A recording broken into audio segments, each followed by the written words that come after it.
नमस्कार दोस्तों, मैं हूं आपके साथ साक्षी और आप देख रहे हैं न्यूज हेल्पलाइन।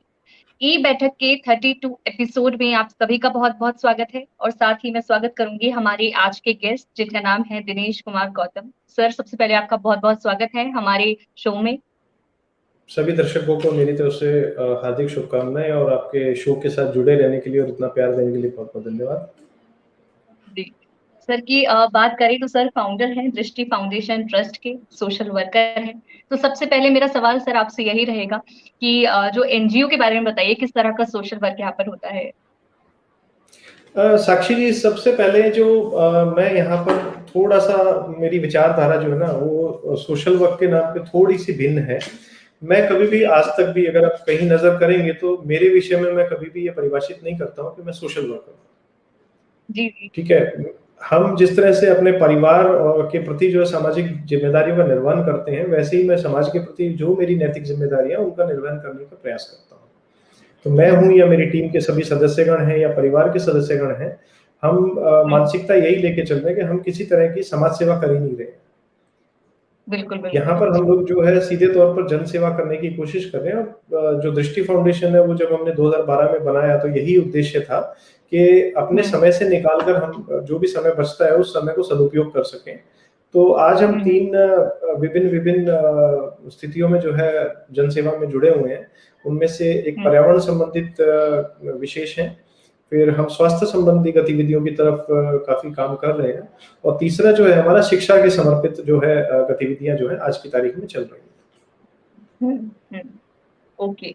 तो सर किस तरह से, मतलब जैसे ये फाउंडेशन आपने स्टार्ट किया तो क्या रहा या क्या इंसिडेंट था जब आपने सोचा कि एक फाउंडेशन ही स्टार्ट कर देते हैं।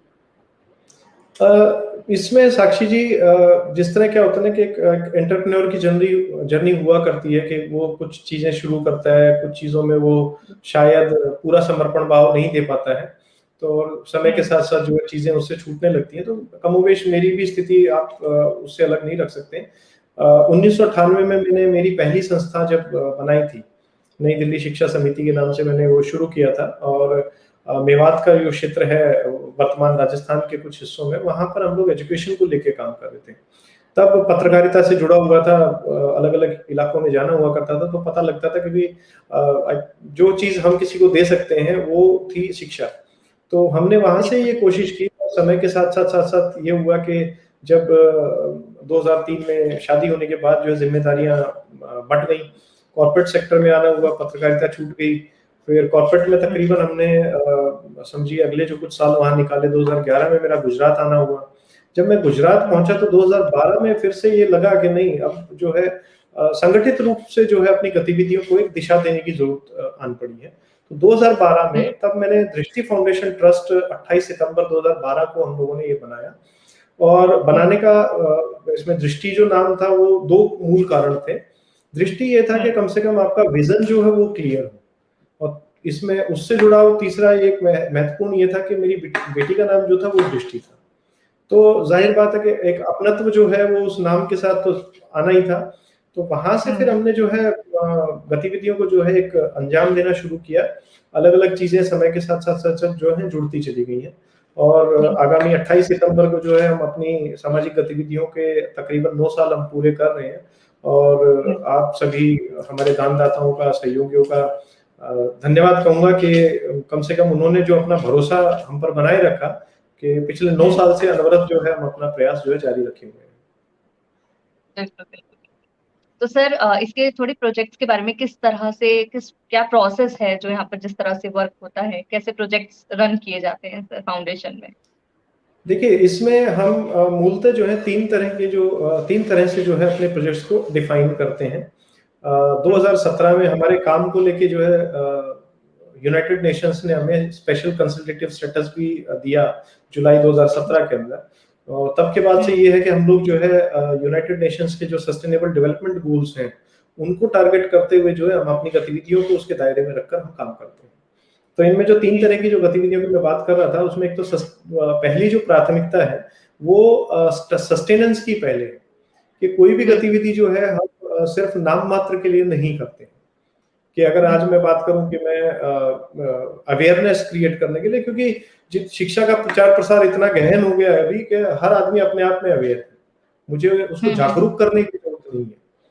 तो इसी चीज में जैसे मैं अगर पर्यावरण की बात करता हूँ, तो पर्यावरण में हम लोग 2017 में हम लोगों ने पर्यावरण संबंधी अपनी गतिविधियां शुरू की थी, और आरंभिक गतिविधियों में जो थी हमारी 2018 में हमने साबरमती सफाई अभियान जब शुरू किया, तो 2018 में हमने तकरीबन 600 टन कचरा जो था वो साबरमती नदी में, इंदिरा ब्रिज एक हमारे यहाँ क्षेत्र है, उससे हमने तब निकाला था ये। और वो जब 600 टन कचरा हमने निकाला, और इनिशियल फेज में जो ये था कि जो गवर्नमेंट डिपार्टमेंट्स थे, मतलब आई थिंक मैं एक चीज इसमें मतलब बहुत पॉजिटिव साइड के साथ मैं बोलना चाहूंगा कि लोग शायद शिकायतें करते हैं कि हम जो है सरकार से हमें ये सपोर्ट नहीं मिला, अधिकारी से ये सपोर्ट नहीं मिला। मैं यहाँ विशेष रूप से जोड़ना चाहूंगा Ahmedabad municipal corporation, irrigation department, forest department, Sabarmati river front और डिस्ट्रिक्ट एडमिनिस्ट्रेशन, दृष्टि फाउंडेशन और ओएनजीसी। अब ये जिन संस्थाओं के मैंने नाम लिए, ये इन संस्थाओं के साथ मिलके साबरमती सफाई अभियान जो है वो हमने किया, और एक साल इन 5 संस्थाओं के साथ मिलके जमीन पर काम करना ये कोई छोटी बात नहीं है। तो आप समझ सकते हैं कि इन लोगों ने काम करने की मतलब जो छूट हमें दी, और उसके रिजल्ट जो है हमें आने वाले समय में नजर आए। तो जो जनरली लोग शिकायतें करते हैं कि हमें सरकार से ये समर्थन नहीं मिला, लेकिन मेरे साथ इसका उलट रहा।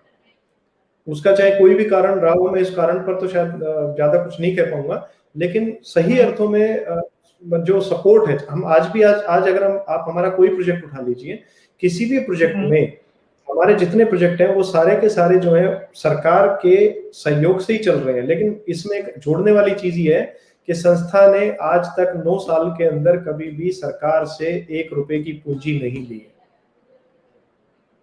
अब मतलब मैं अगर सरकार की तारीफ कर रहा हूं, तो अब प्रश्न ये उठता है कि भाई जाहिर बात है कि सरकार की तरफ से आपको ग्रांट मिल रहा होगा, इसीलिए जो है आप शायद इतनी तारीफ कर रहे हैं। लेकिन यहाँ मैं जरूर आप सबके साथ बांटना चाहूंगा कि प्रोजेक्ट हमारे सारे सरकार के लिए हैं, और उन लोगों के लिए हैं जो जिनके लिए सरकार जो है बेहतर करना चाह रही है। लेकिन इसमें कहीं भी सरकार से हमने कभी ग्रांट नहीं ली, ठीक है, और ना सरकार की तरफ से हमने कोई रिक्वेस्ट हमने की। सरकार का सहयोग बहुत अच्छा रहा। तो ये एक चीज है कि दोनों तरफ की जो इंटेंशंस थी वो उसमें क्लैरिटी रही। तो जब पर्यावरण संबंधी गतिविधि हमने तब शुरू की, फिर उसके बाद हमने वृक्षारोपण कार्यक्रम शुरू किया। तो वृक्षारोपण में तकरीबन अहमदाबाद शहर और आसपास के जिले की हम बात करें तो आज की तारीख में तकरीबन 2 लाख पेड़ हमने 2017 में लगाने शुरू किए थे। तो संस्था सिर्फ पेड़ लगाने का काम नहीं करती है, उसको अगले 3 से 5 साल जो है संभालने का काम भी करती है। तो आज अगर मैं आपको बोल रहा हूँ कि मैंने 2 लाख पेड़ लगाए हैं, तो वो 2 लाख जो है 85% सस्टेनेंस के साथ मैं आज बात कर रहा हूँ कि वो 2 लाख पेड़ आपको जो है जिंदा नजर आएंगे। तो ये जो चीज थी, ये जो सपोर्ट रहा, ये सपोर्ट सबका है। इसमें मेरे वॉलंटियर्स का भी सपोर्ट है, इसमें मेरे जो सरकार का सपोर्ट भी है, मेरे डोनर्स का भी सपोर्ट है। फिर जब हमने हेल्थ में हमने शुरू किया, तो हम लोगों ने इनिशियल पहल जो की थी वो थी डेंटल चेकअप कैंप्स की। तो मेजरली क्या है कि आपको हर तरह की सुविधाएं मिल जाएंगी, लेकिन डेंटिस्ट्री एक ऐसी चीज है, ना तो वो सरकार के एजेंडा में कहीं नजर आती है, ना डेंटिस्ट्री जो है वो मेडिकल टर्मिनोलॉजी में कहीं नजर आती है। जब आप जाते हैं तो सरकार के अपने डेंटल डिपार्टमेंट्स हैं, लेकिन क्या है कि हमारे यहाँ 1 लाख के ऊपर एक डेंटल डॉक्टर अवेलेबल है। तो हम लोगों ने यही कोशिश की कि हम डेंटल कैंप्स करके लोगों को उसके लिए अवेयर करें। तो एक हेल्थ से रिलेटेड हमने इनिशिएटिव्स ये लिए। न्यू दिल्ली म्युनिसिपल कॉर्पोरेशन के साथ मेडिकल वैन्स जो है हम लोग रन कर रहे हैं अभी की तारीख में। फिर हमने जब एजुकेशन के लिए हमने इनिशिएट किया, तो एजुकेशन में भी हम जनरल जो हम लोग एक डिफाइन करते हैं ना कि स्लम स्कूल्स रन करना, कि किसी इलाके के 10 या 5 बच्चों को लेके मैं कोई स्कूल रन कर रहा हूँ या मैं क्लासेस चला रहा हूँ, मैं ऐसा कुछ नहीं कर रहा। मेरा जो काम करने का तरीका है, वो तरीका ये है कि हमने अक्रॉस इंडिया तकरीबन 125 सरकारी स्कूल अडॉप्ट किए हुए हैं। इन स्कूल्स में हमने इंफ्रास्ट्रक्चर डेवलपमेंट पर काम किया है। तो किसी स्कूल के अंदर बिल्डिंग टूटी हुई है, किसी स्कूल के अंदर इलेक्ट्रिसिटी का प्रॉब्लम है, किसी स्कूल के अंदर जो है टॉयलेट्स नहीं थे, तो हमने वहां पर जैसे डिजिटल क्लासरूम्स इंस्टॉल किए हैं। तो अलग अलग स्टेट्स में अलग अलग स्कूल्स के नंबर्स हैं। किसी स्कूल में जब इलेक्ट्रिसिटी नहीं है तो हमने वहां 2 किलोवाट के सोलर पैनल लगाए हैं। ताकि अगले 5 से 6 घंटे जो है ऑफ ग्रिड सोलर पैनल से जो है उन स्कूल में बच्चों को बिजली मिल सके, ताकि वो जो सोलर जो डिजिटल क्लासरूम्स है वो चल पाए। तो एजुकेशन से रिलेटेड जैसे हमने ये गतिविधियां की है। अब अगर आज मैं बात करूं, ये तो जो हमने कर दिया उस पर बात कर रहे हैं, ऐसा नहीं कि वन टाइम इनिशिएटिव थे। जैसे आज की तारीख में हमने बात किया कि आज हम स्ट्रगल कर रहे हैं ऑनलाइन क्लासेस को लेके, सबके पास मोबाइल फोन्स के या ऑनलाइन क्लासरूम्स के या इंटरनेट के प्रिविलेजेस नहीं है। तो हमने जैसे आज हमने क्या किया कि बच्चों को जो अहमदाबाद म्युनिसिपल कॉर्पोरेशन स्कूल के बच्चे, आज इंटरनेशनल लिटरेसी डे था, हमने आज ही की तारीख में करीब ऐसे 80 बच्चों को एक ही जगह अलग अलग क्लासरूम्स में एसोसिएट करके तो उनको जो है मूवी स्क्रीनिंग का हमने कॉन्सेप्ट रखा, क्योंकि बच्चे जितने पिक्चराइजेशन से सीख सकते हैं उतना शायद वो किसी और क्षेत्र में नहीं सीख सकते। तो इंटेंशन यही था हमारा कि उन बच्चों को हमारी आधुनिक शिक्षा से, जो न्यू एजुकेशन पॉलिसी 2021 है हमारे पास, उसके साथ हम कैसे जोड़ पाएंगे। ठीक है, हम दौड़ तो बहुत तेज रहे हैं, लेकिन हमारी ये नैतिक जिम्मेदारी भी बनती है कि हम उन लोगों के भी अपने साथ लेकर चलें जो हमसे दौड़ में पिछड़ रहे हैं। तो यही कोशिश जो है हमारी एजुकेशन के फील्ड में भी रही है, और थैंक्स टू स्पेशली हमारे वॉलंटियर्स और जो भी स्टेक होल्डर्स हैं। तो ओवरऑल जो स्ट्रेटेजी है वो ऑर्गेनाइजेशन की यही है। बिल्कुल, जब इंटेंशन सही हो तो वो सपोर्ट तो सर मिलता है अच्छी तरीके से। सर मैं थोड़ा सा जानना चाहूंगी ये कोविड के बारे में। जब कोविड का टाइम रहा तो किन दिक्कतों का सामना फाउंडेशन को करना पड़ा? मैम देखिए, दिक्कतें फाउंडेशन को तो जाहिर बात है कि आर्थिक रूप से तो निश्चित रूप से आई हैं। कुछ प्रोजेक्ट्स में जो हमारे जो लॉन्ग टर्म सस्टेनेबल प्रोजेक्ट थे उनमें कुछ हमारे जो फंडिंग एजेंसीज थी उन्होंने विड्रॉ कर लिया मिड में। तो वो तो सबके साथ परिस्थितियां एक जैसी हैं, उसमें कोई शिकवा शिकायत किसी के साथ नहीं हो सकती। लेकिन सबसे बड़े चैलेंजेस जो हमने, मतलब जो हमारी संस्था ने जब 25 मार्च को lockdown, national wide lockdown announce हुआ, तो जो सबसे ज्यादा स्ट्रगलिंग फेज था, जो आई थिंक हमने किसी की तरफ नहीं देखा, वो सबसे ज्यादा स्ट्रगलिंग फेज जो था वो बीट पर काम करने वाले पुलिस कॉप्स के लिए था। ये वो लोग थे जिनको बिना पूरी तैयारी के ऑल ऑफ सडन एक अनाउंसमेंट हो गया कि भी आपको जो है लॉ एंड ऑर्डर भी मेंटेन करना है और आपको लॉकडाउन भी इंप्लीमेंट करवाना है। ये दो चीजें जो है, अगर मैं आपको कहूं कि मई जून की भरी गर्मी में आपको जो है चौराहे के ऊपर जो है ड्यूटी करनी है, ठीक है, तो आप अपने आप को उस स्थिति में खड़ा करके सोचिए कि आपकी मानसिक स्थिति की स्थिति क्या कंडीशन होगी। तो उस समय ये जब परिस्थितियां हुई तो क्योंकि हम ये हमारी सबकी नैतिक जिम्मेदारी थी कि हम एक दूसरे का सहयोग करें इसके अंदर। ठीक है, शिकवा शिकायतें तो चलती रहेंगी, आज भी करेंगे और हम आगे भी करेंगे, नहीं तो फिर हमें हिंदुस्तानी कोई नहीं कहेगा। तो जब ये सब लॉकडाउन अनाउंस हुआ तो हमारे यहाँ तकरीबन 5 पुलिस स्टेशन जो थे वो हमारे सराउंडिंग में थे। तकरीबन 450 पुलिस कर्मी जो थे वो ऑन ड्यूटी पर थे। हमारे वॉलंटियर्स ने उसी समय पर, अब कोई एक ऐसी चीज थी जो उनकी इम्यूनिटी को बना सके, तो हम लोगों ने मॉर्निंग 9:30 और इवनिंग 4 o'clock हम लोगों ने उनको चाय देने की जगह हम लोगों ने जो था रेगुलर जो है 8 जून तक, जब तक ये लॉकडाउन चला, वेजिटेबल सूप जो था हम प्रोवाइड उनको करने लगे थे। बहुत बढ़िया सर। हमारे यहाँ वेजिटेबल सूप हम रेडी करते, गरम गरम जो था उनको सर्व करते जाके। और सिचुएशन ये हो गई थी कि अगर किसी रीजन से, कई बार क्या होता है कि आप स्किप कर जाए किसी गलती की वजह से, तो सामने से हमें फोन आने शुरू हो गए कि सर आप आज पहुंचे नहीं थे। ओके। तो ये जो जुड़ाव था, इसी बीच में जो दूसरी कम्युनिटी थी जिन्होंने स्ट्रगल किया वो थी हमारे ट्रक ड्राइवर्स, क्योंकि ऑन रोड थे और all of sudden lockdown announce हुआ तो तभी उनको जो है पार्किंग में खड़ा रहना पड़ गया। तो इस तरह के तकरीबन 117 ट्रक ड्राइवर्स के लिए हमने रेगुलर राशनिंग जो थी, जब भी हम राशन के लिए जाते थे तो मेडिकल टीम हमारे साथ जाती है, उनका कोविड चेक करती है, अगर कहीं किसी को कोविड पॉजिटिव है या नहीं है तो उनका टेस्ट करके फिर हम उनको राशन प्रोवाइड करते थे। तो ये जो एक्टिविटीज जो हमने लॉकडाउन के ड्यूरेशन में की, लोगों को भी फोन आ रहे थे, जैसे दिल्ली एनसीआर में जो हमारी टीम वहाँ काम कर रही थी वहां से फोन आते कि जी हमें राशन का इशू है, या किसी जैसे पुलिस के साथ भी क्या था कि जब लॉकडाउन थोड़ा ओपन हुआ, लोग घर की तरफ बढ़ने लगे, बसेस वगैरह कुछ शुरू हुई, तो ऑल ऑफ सडन लोग टूट कर पड़ने लगे थे। तो वो सब मानसिक रूप से सब त्रस्त थे, लेकिन इसमें सबसे ज्यादा दबाव जो पड़ रहा था, मैंने जैसे बताया कि जो हमारे पुलिसकर्मी थे, क्योंकि अंत में क्या है कि उनको भी ये प्रेशर झेलना पड़ रहा था, लॉ एंड ऑर्डर भी खराब ना वो भी देखना था। तो उनके साथ फिर लग के भाई लोग फोन कर रहे थे बसेस कहाँ से चल रही है, किसी को परमिशन का प्रॉब्लम आ रहा है, तो हमने फिर अपना एक कंट्रोल सेंटर यहाँ ऑफिस में बनाया, एक नंबर हमने फ्लोट किया कि आप वहाँ कॉल करें, और परमिशंस के लिए हम फिर कोऑर्डिनेट करवाने लगे थे। तो स्टूडेंट्स जो फंसे हुए थे या जो अदर स्टेट से लोग यहाँ काम कर रहे थे, तो उन सब के लिए तो ये चीजें जो लॉकडाउन में सब कोशिश हुई हमारी। और इन बिटवीन जो प्लांटेशन वर्क कंटिन्यूएशन में था, जो हमारा एनवायरनमेंट में था, क्योंकि गर्मियों में जो है वाटरिंग वगैरह बहुत मैंडेटरी था, तो कंसर्न डिपार्टमेंट्स के साथ लेबर का अप्रूवल लेके, और फिर हमने, क्योंकि सबसे ज्यादा जरूरी था कि जो लेबर हमारे साथ काम कर रही है वो टाइम से अपनी ड्यूटी भी कर सके, हमने उनको घर बैठने नहीं दिया, तो उनकी जो लेबर्स की सैलरीज और जो भी काम हम कर रहे थे वो काम कहीं रुकने नहीं दिया था। तो पौधों को पानी देना, जो वो सब चीजें जो थी वो स्मूथ करने की कोशिश की थी, वो पूरी तरीके से रही। जी। तो सर जी थोड़ा जानना चाहती हूँ, जैसे क्रिटिसिज्म की अगर हम बात करें, बहुत सारी फील्ड में या फिर आजकल तो क्रिटिसिज्म हर चीज में होता ही है, तो क्या सर सोशल वर्क करने टाइम या फिर ऐसे हेल्प करने टाइम कभी भी क्या एनजीओ में भी सोशल वर्क के टाइम पे क्रिटिसिज्म फेस करने को मिलता है, मतलब कभी फेस किया है एनजीओ में भी आपने? क्रिटिसिज्म देखिए मैम, सबसे बड़ी चीज है क्रिटिसिज्म। जब आप सोशल सेक्टर में आ रहे हैं ना, तो क्रिटिसिज्म आपके घर से ही शुरू हो जाता है, ठीक है। और वो घर से इसलिए शुरू हो जाता है कि जब मैं कुछ करने की कोशिश कर रहा हूँ, तो परिवार के लोग ये कि भी तू अपने, मतलब सीधे शब्दों में ये कि भी तू अपने घर को क्यों नहीं देखता, फिजूल की चीजों में पड़ा हुआ है, और वो सब चीजें वो आती हैं। तो एंड ऑफ द डे ये इनिशियल फेज में था क्रिटिसिज्म, इनिशियल फेज में भी था और आज भी है। फर्क इतना है कि जो हमारे आसपास के लोग हैं वो आपकी मानसिकता को समझने लगते हैं, लेकिन जो नए लोग जब आपसे जुड़ने लगते हैं तो वो लोग फिर आपको क्रिटिसाइज करते हैं।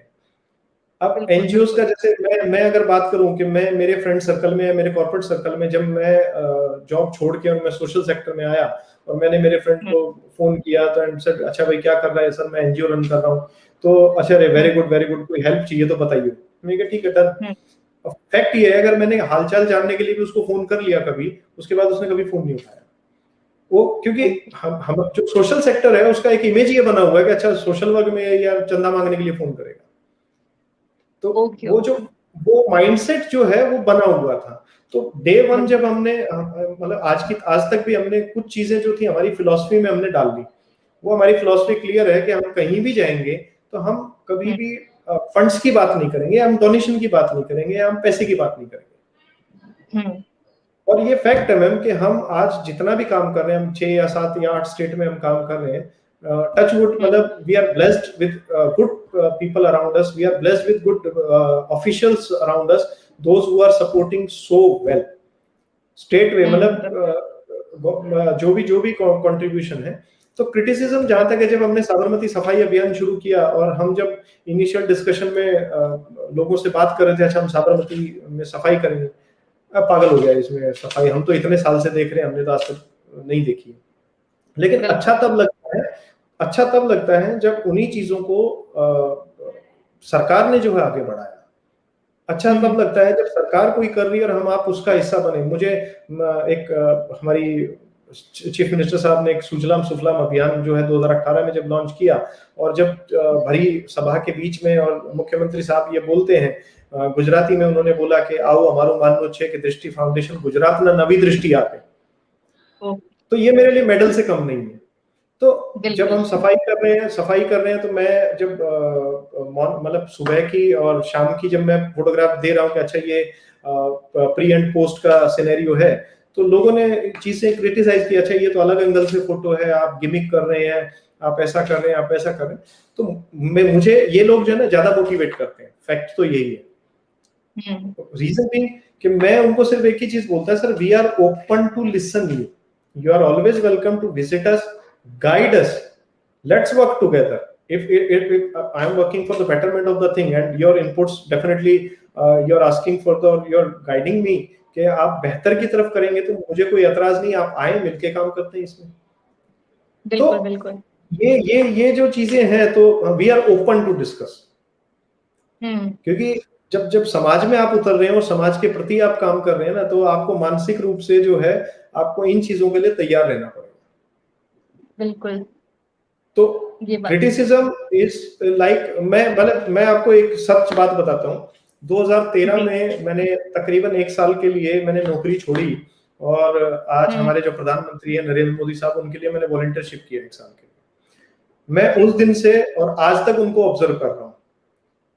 ठीक है, वैचारिक मतभेद हम्म। राजनीतिक रूप से सबके हो सकते हैं, लेकिन उनसे जो मैंने सीखा, और ये मैं सबको बोलता हम्म। हूँ, उनसे सीखने की चीज ये आप देखिएगा कि वो उनको जो करना है, चाहे वो किसी विषय में करना है, वो तमाम आलोचनाओं को साइड में रख के अपना काम करते हैं। बिल्कुल। तो आप मैम किस किस को जाकर आप जवाब देंगे? बिल्कुल। हम लोकतांत्रिक देश में हैं, सबका अपनी जो है स्वतंत्रता है आप पर प्रश्न उठाने की, और जितने प्रश्न आपकी तरफ उठते हैं ना, उतना आप अच्छे बनते हैं, आप अपने आप को फिल्टर करते हैं। तो डेफिनेटली आपको अपने अपने आप को तो वैचारिक रूप से शुद्ध रखना ही पड़ेगा कहीं ना कहीं। बिल्कुल सही कहा सर आपने। इस चीज में हमें ऐसे ही निकलना पड़ेगा। तो सर मैं थोड़ा सा जानना चाहूंगी उन बच्चों के बारे में। काफी यहाँ पर हमारा यूथ ऐसा है जो सोशल वर्क की ओर बढ़ भी रहा है, आना भी चाहता है।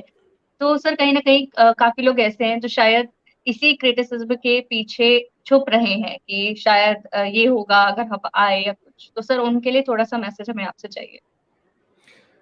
इसमें देखिए मैसेज जैसा तो एक चीज है कि अगर मैं सीधे शब्दों में बात करूं, जो हमारे युवा साथी हैं जो सोचते हैं कि मुझे कुछ समाज के लिए अच्छा करना है, तो मेरा हम्म। उनको सिर्फ एक प्रार्थना ये रहेगी, सबसे पहले आप खुद को स्थापित कीजिए।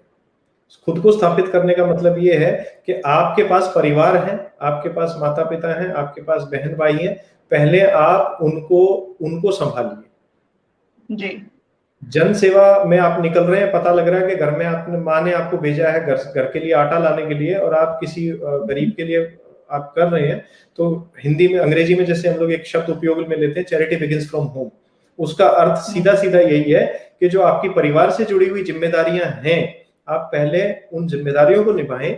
उसके बाद अगर आपके पास कुछ बचता है, आप चाहे सिख धर्म ले लीजिए, आप हिंदू धर्म ले लीजिए, तो सभी धर्मों में दसबंदी करके एक प्रथा है। दसबंदी का अर्थ क्या है कि आप अपनी कमाई का 10वां हिस्सा जो है वो आप जनसेवा में डालिए। तो यही चीज आपके समय के ऊपर भी है कि आपके पास जो पूरा समय है, उस टोटल टाइम का जब सारी जिम्मेदारियां खत्म हो जाए, तो उसमें से 10वां हिस्सा जो है 10% of your time you please devote to social work. उसके बाद देखिए आपका परिवार का जो, क्योंकि सबसे पहले इंसान कहाँ आता है, वो सबसे पहले आता है परिवार के बीच में। ठीक है, जब आपके परिवार का आपको समर्थन मिलेगा, आपके परिवार का आपको साथ मिलेगा, उसके बाद आपको किसी भी आलोचना का फर्क पड़ना बंद हो जाएगा, अपने आप ही बंद हो जाएगा। तो मेरी उनसे पहली रिक्वेस्ट ये है कि आप पहले अपनी पारिवारिक जिम्मेदारियां जो हैं, चाहे आप विवाहित हैं, चाहे आप नविवाहित हैं, चाहे अविवाहित हैं, ठीक है, तो वो जो जिम्मेदारियां हैं पहले उनको देखिए। उसके बाद जब आप सोशल वर्क की बात कर रहे हैं, तो सेकंड फेज आता है। यूजुअली सब सोचते हैं कि मैं एनजीओ बना दूं, या वो सोचते हैं मैं एनजीओ के साथ जुड़ जाऊं। ये दो चीजें उनके मन में आती हैं। तो उनके लिए फिर मैं जोड़ना चाहूंगा कि आप अपने आप में एनजीओ बनिए। जन सेवा के लिए आपको किसी संस्था की स्थापना करने की जरूरत नहीं है। जैसे मैंने आपको बताया कि मैंने मेरी जब संस्था बनाई 1998 में बनाई, लेकिन 2003 में जब मेरी शादी हो गई, तो 2003 से लेके 2012 तक मैं किसी भी संस्था का हिस्सा नहीं था। ना मैंने बनाई, ना मैंने संस्था में काम किया, ना मैंने संस्था के लिए किया। इंडिविजुअल कैपेसिटी में जो मैं कर सकता था, मैंने करने की कोशिश की।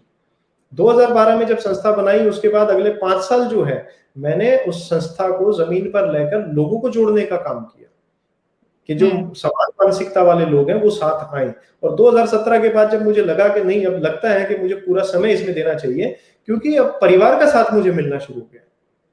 बिल्कुल। तो मेरा सिर्फ सजेशन यही है कि kindly make your passion your profession, then only you will be able to successful in all aspects.